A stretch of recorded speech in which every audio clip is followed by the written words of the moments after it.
Welcome to part 2 of our algebra review. We're going to look at dividing whole numbers. This will help us when we divide by any type of number, and especially when we get into division of polynomials. So let's look at 1,144 divided by 22. Now first let's get our proper terminology in here as we go through here. This right here is called the dividend.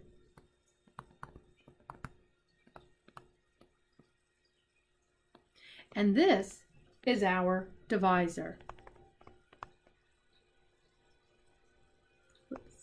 Divisor, excuse me. So when I want to do my division, I put the divisor outside of my division house and put my dividend inside of it. When I get my answer, this is what we call the quotient. Other ways that you can see division is in a fractional form.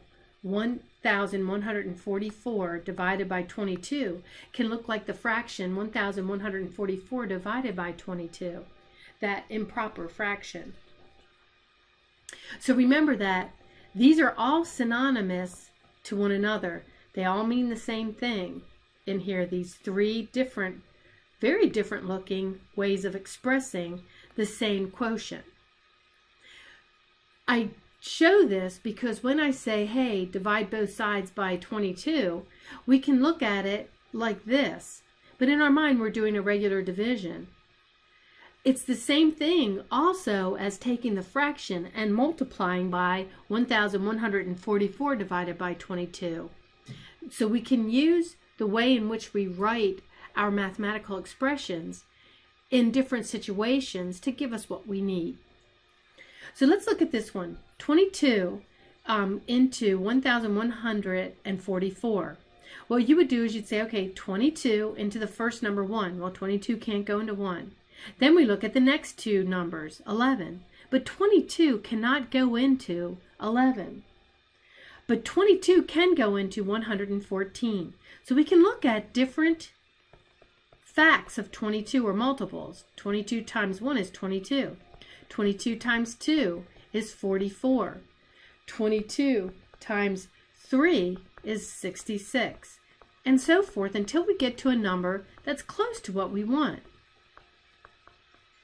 When we get 5, I get 110, and it looks like we're awful close here because if I do 22 times 6, I'm going to have a number greater than 114. So this is the one that we're going to use when we first go into here. So 22 goes into 114 5 times. And when I do that, I get 110. So I'll have a number remaining. When I subtract these two, I'll have 4. Now I want to see, I bring down my next number that is in my dividend, which is 4, and I see, does 22 go into 44? And yes, it does. We see it right here. It goes into it 2 times, so 2 times 22 is 44. And there's no remainder number here, so there's no remainder. 22 goes into 1,144 perfectly 52 times. So 1,144 divided by 22 equal 52. Or you could take that fractional representation of this same problem and say that also equals 52.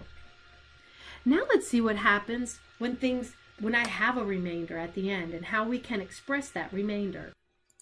So we're going to look at this problem, 33,897 divided by 56. We want to find its quotient, or the answer when I divide 56 into 33,897.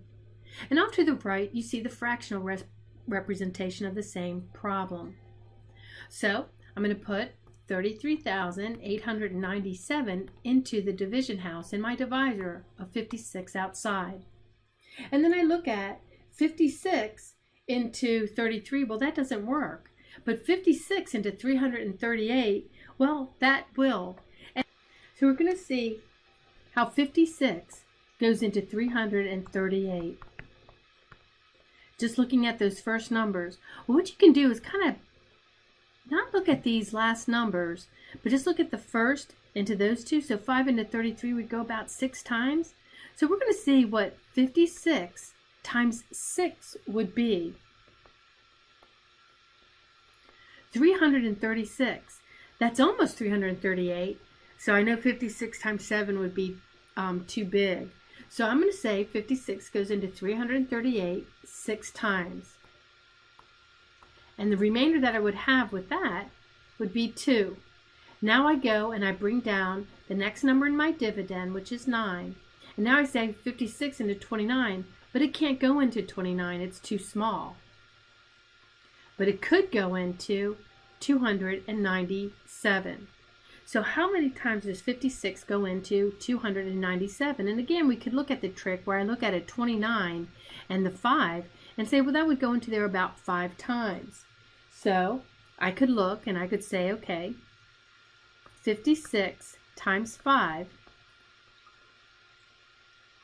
is 280. Now we know 6 is too large, we see that. So it has to go 5 times at 280. But that would leave me with a remainder of 17. So we could write our answer as 33,897 divided by 56 equal 605 with a remainder of 17. Or we could write this as 605 plus 1756. That's another way to write the remainder, because a mixed number is just the number plus the fractional part. And the remainder is, we have 17 out of 56 left over. We couldn't quite make it to 56. So when we have this, we could also write this as 605 17 over 56. Now let's take a look at exponents and how we work with exponents. If I have 2 times 2 times 2 times 2, we can rewrite that in exponential form because we have the same number being multiplied by itself 4 times, so we can express that as 2 to the 4th power.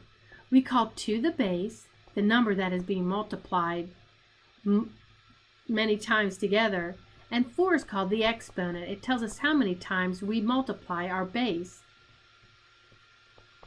So if I had 15 to the 3rd power, that would be 15 times 15 times 15. Just a different way to write that statement. So we have this, any number you could possibly have to the 0 power by definition will always equal 1. So 2 to the 0 equal 1, 15 to the 0 power equal 1. No matter what, anything raised to the 0 power equals 1.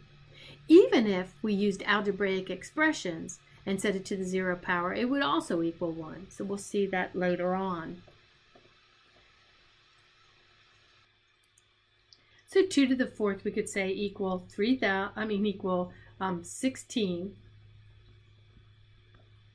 because 2 times 2 is 4. 2 times 2 is 4. 4 times 4 is 16. 15 to the 3rd, we just take 15 times 15 and multiply that by 15. This is where we get the 3,375. So we can find out what they equal. And so it is true that if I had 2 squared plus 2, I can't say that that equals 2 to the 3rd, because think about what 2 to the 3rd is. It's 2 times 2 times 2, which is 8.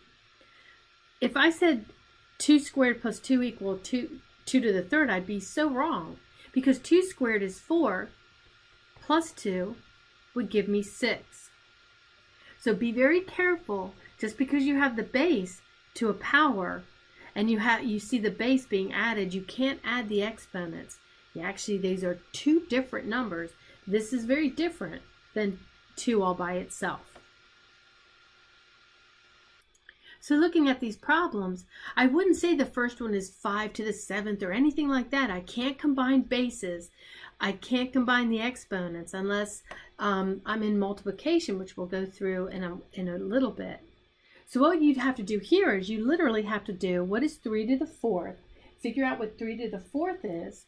Well, that's 3 times 3 times 3 times 3, which is 81, plus 2 to the 3rd, which we just saw was 8. So this is going to be 89. 5 to the 3rd, which is 125, plus 7 to the 0, which is 1, is 126. 6 to the 3rd plus 6, well, that's 6 times 6 times 6, which is 216, and I add 6 to that. Again, making sure that I just don't say that's 6 to the 4th power. That doesn't make any sense. This number and this cannot be combined in any way other than determining what 6 to the 3rd is and adding 6 to it. So you get 222 for that answer. So that leads us into order of operation, because that tells us why we couldn't combine those two together. Because 3 squared plus 3, this implies multiplication, and then adding 3 is addition and subtraction. So order of operation, we have to keep in mind that we do all things that are grouped together first, then we do multiplication and division, and then adding and subtracting from left to right. That's how we do order of operation. So if I had this, I'd have to do the multiplication first. 3 times 3 gave me 9, and then I can do my addition and subtraction last, where I'd say 9 plus 3. That's the reason why we couldn't combine those terms that almost looked like they were similar. So that was a look at division, multiplication, well, exponents, and a little bit about order of operation. We'll come back to order of operation a little later on. So I hope this was helpful. I'll see you in our next installment.